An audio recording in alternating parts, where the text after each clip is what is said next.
Good afternoon, everyone. Afternoon, Council. We're ready to resume the afternoon session of the Commission. Thank you, Chairman. I just would like to confirm, I know Commissioner Binns is connected to us by Zoom. I'm not certain if she's there. We do have a quorum in any case, so if we could just indicate later on whether she's joined us, that would be fine. But we do have, I've gotten the okay. She has. Ms. Binns has joined us by Zoom, so, and we do have a quorum. Thank you very much. May continue. Thank you. I'd just like to indicate we had, at the time of the luncheon adjournment, we had been looking at slide 36. I would like us to continue from that point with witnesses. I just ask that at this point that the witnesses could be reminded, Chairman, that they're still under oath that they took before the luncheon break.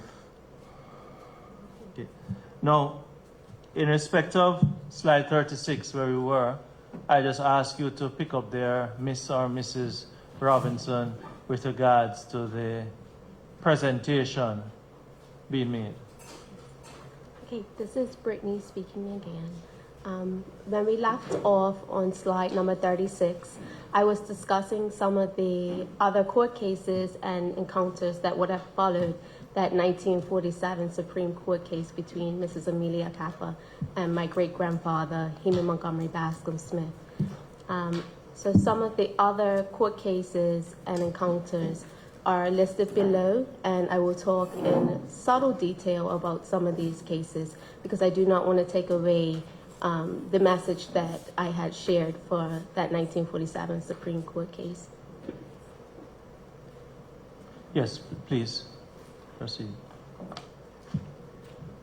So the first court case, we have the 19... You're now on slide 37? Yes, this is slide 37. Thank you. And this is the 1959 Supreme Court case number 19 between the Spanish Point Boat Club and my great-grandfather, Heman Montgomery Bascom Smith. In this court case, the Spanish Point Boat Club was taking my great-grandfather to court. I'm going to read number 7 of the statement of claim. You say, when you say 7, you mean paragraph 7? Paragraph 7, yes. Sure. Of the statement of claim that is on the far right-hand side of the document that's being displayed as Exhibit Q. It states that the defendant on the 18th and 25th of January, 1959, did wrongfully enter and erect a barbed wire fencing on the said parcel of land hereinbefore described in paragraph 1 hereof, and thereby did cause damage. This is too fast. I'm sorry. Could I ask you just read it a little slow for us, please? Should I use this one? I'd appreciate that, please. Okay. So number 7 states, the defendant on the 18th and the 25th of January, 1959, did wrongfully enter and erect barbed wire fences on the said parcel of land hereinbefore described in paragraph 1 hereof, and thereby did cause damage to the said premises. So as you can see, based off of this court case, that my great-grandfather still believed that he owned that parcel of land that we previously discussed. He was still fighting for his land past that 1947 Supreme Court case verdict. Now, this document that you refer to there, and which we will come to eventually seeing the actual copy of it, where did you obtain this document? Yeah, sure. I obtained this document in the Bermuda archives. It was filed in the Supreme Court cases of 1959. Thank you. And also in that filing, it does not appear that the case proceeded or that there was a verdict. Yes. And you say that because no record was found of a verdict or any judgment in that regard? Yes, that's correct.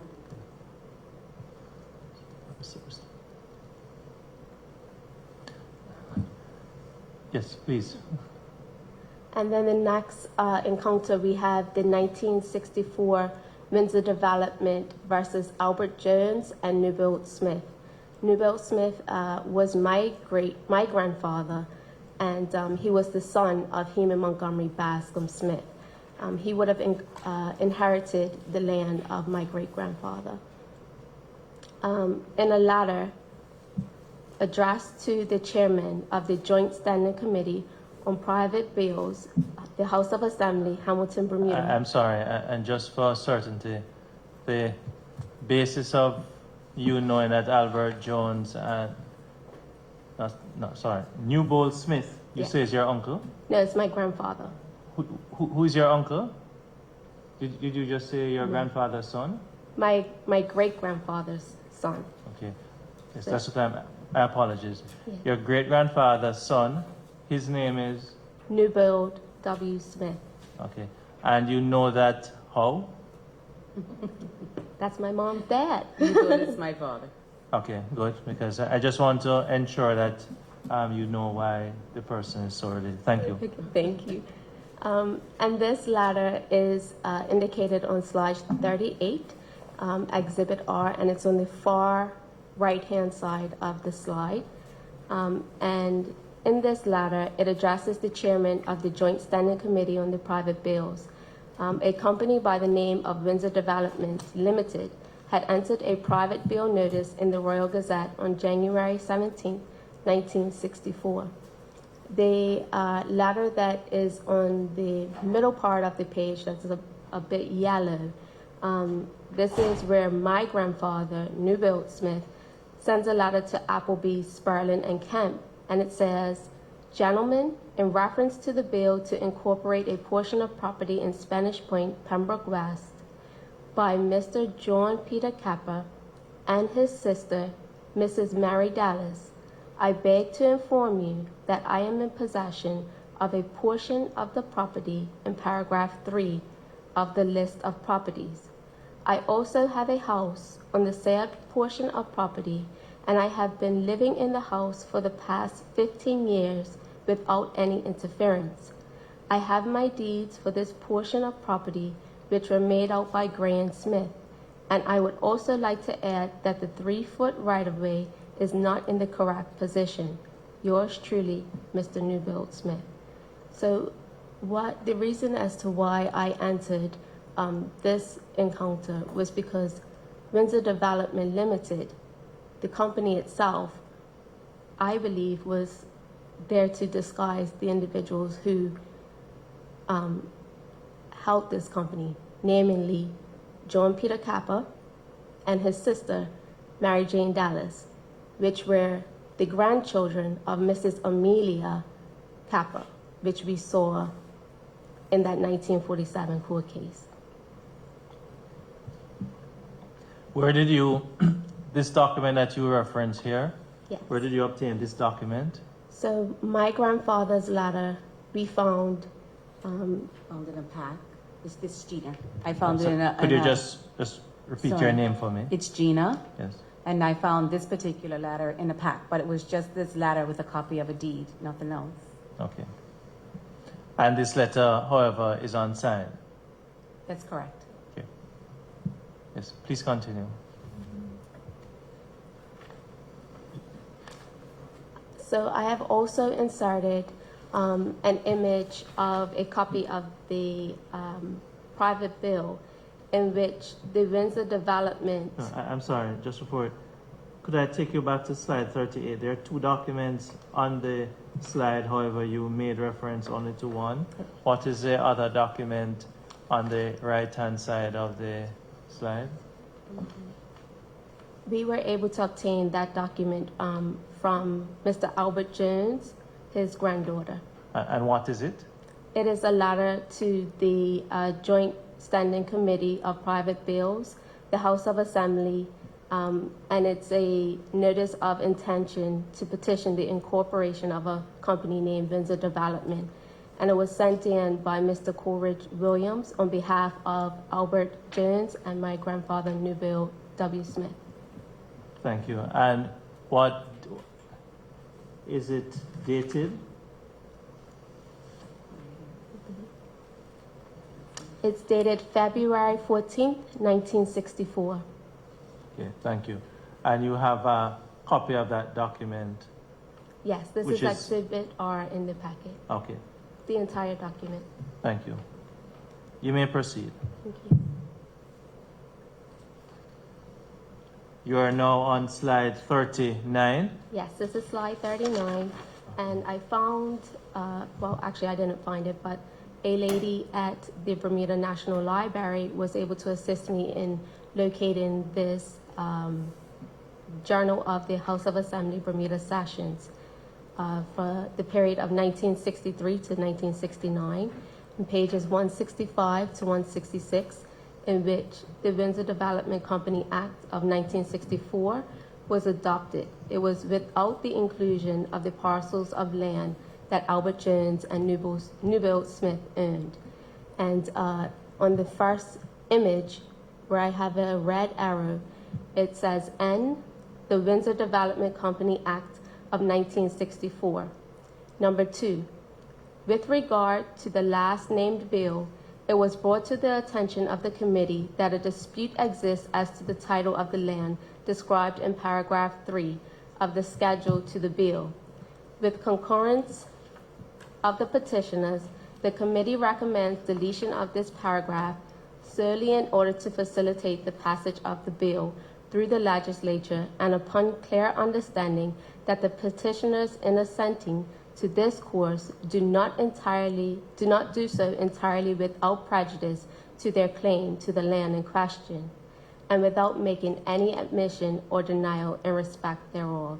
So it's basically stating that they incorporated the bill without Mr. Jones and my grandfather's land, as they have petitioned for it.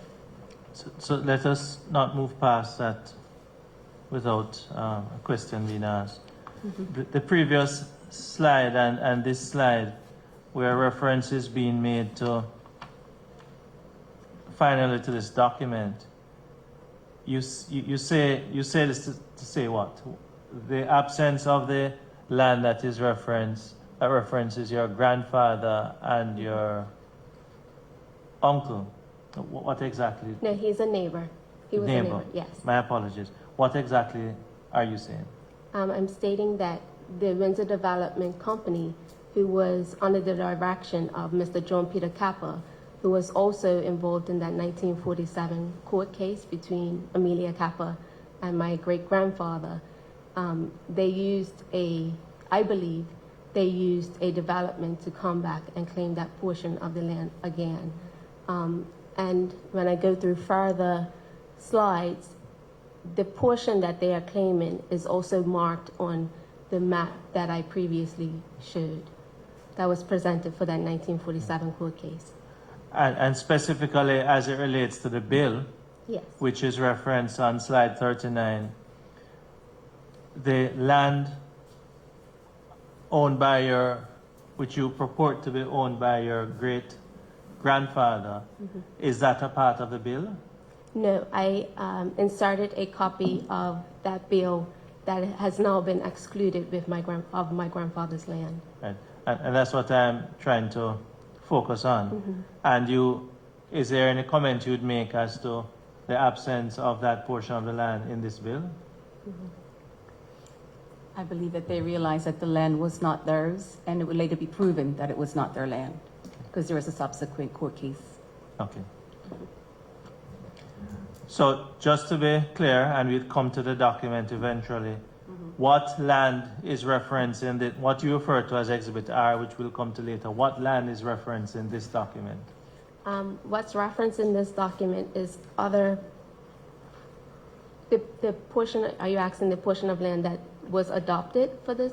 No, just for the bills, reference to the bill, because you already said that they did not reference your great-grandfather's land, Yes. which you say he owned. I'm asking you, what land did they reference in this bill, however? Right. So unfortunately, we was unable to obtain the actual notice that involved my grandfather's land, like what actually paragraph 3 was. But we know that based off of the letter that is in Exhibit R, that it was part of my grandfather and Mr. Albert Jones's land.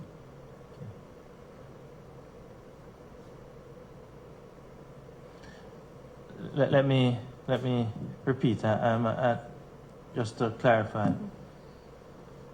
The bill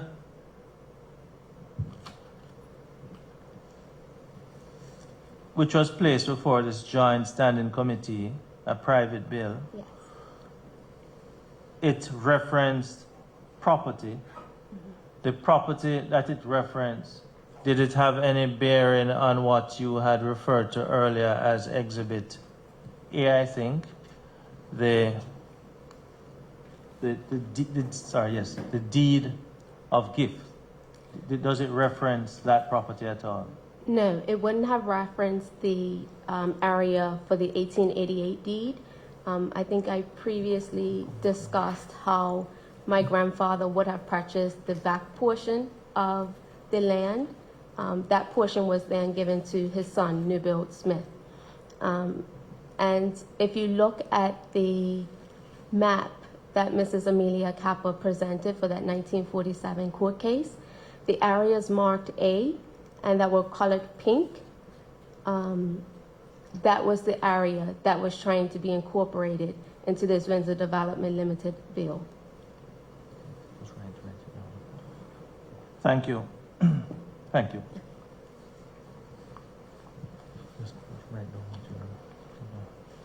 So then, we then have in 1969, a Supreme Court case, number 26. Sorry, you're now on slide. Slide 40. Thank you.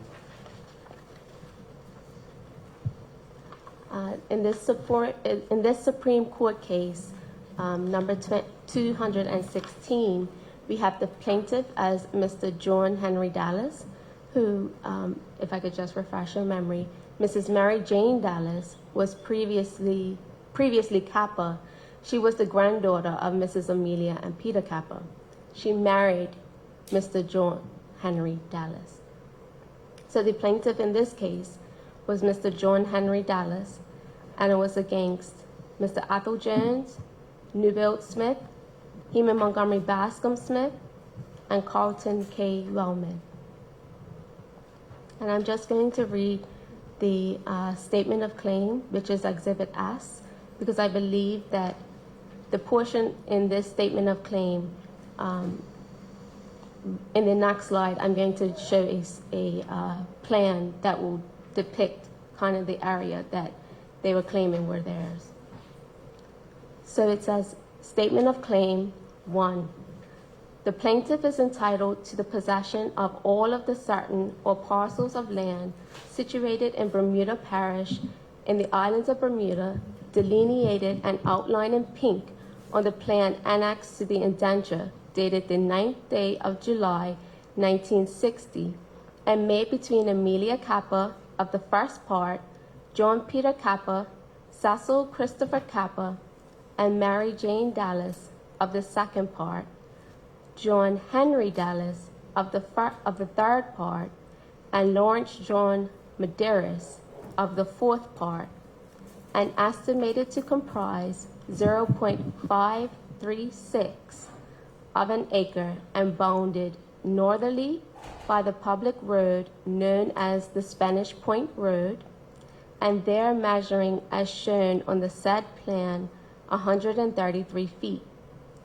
Easterly by a public roadway 10 feet wide and measuring as shown on the said plan 199 feet. Southerly by a roadway 3 feet wide and there measuring as shown on the said plan 82 feet and 6 inches. Westerly by an existing wall separating the land now being described from the land recently conveyed to the Spanish Point Boat Club, and there measuring as shown on the said plan 66 feet, and southwesterly and northwesterly by the said existing wall separating the land now being described from the said land recently conveyed to the said Spanish Point Boat Club, and there measuring as shown on the said plan a sum of a total 146 feet. Thank you. And so You may proceed. And so on slide 41, to the far right-hand side, I have a copy of a plan that was submitted for this 1969 court case, in which it depicts the individuals who were in possession and had proper title deeds for the area that Mr. John Henry Dallas was claiming that he had proper title to. As you can refer to some of the measurements, I know it's a bit difficult to see in the PowerPoint, but it's also exhibited in the PDF version a little bit larger. Mr. John Henry Dallas stated that his land was bounded northerly by 133 feet. And if you see up in the right-hand side of the plan, the two lots, namely C and A, measure about 134 feet. He said that he was bounded easterly by a public roadway 10 feet wide, which if you go easterly to A, the lot A, that is the right-of-way that's 10 feet wide. And then it says that it's bounded easterly by 199 feet. It's bounded southerly by a roadway 3 feet wide. And then it goes on to say that it's bounded westerly by an existing wall of the Spanish Point Boat Club. So I believe that they were trying to claim the lands marked A, B, C, and E of this plan that was submitted on behalf of the neighbors that were living in the land at the time.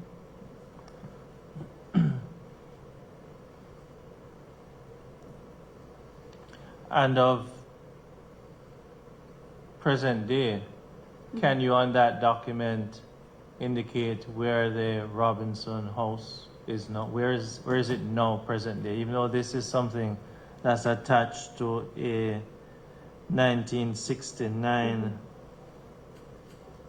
Yes. statement of claim, where is the Robinson house now? Yes. So my house that I live in now is marked as E, Newbill W. Smith, and the area that we are here today for would have been directly west of our land. Okay. And you said E. Yes.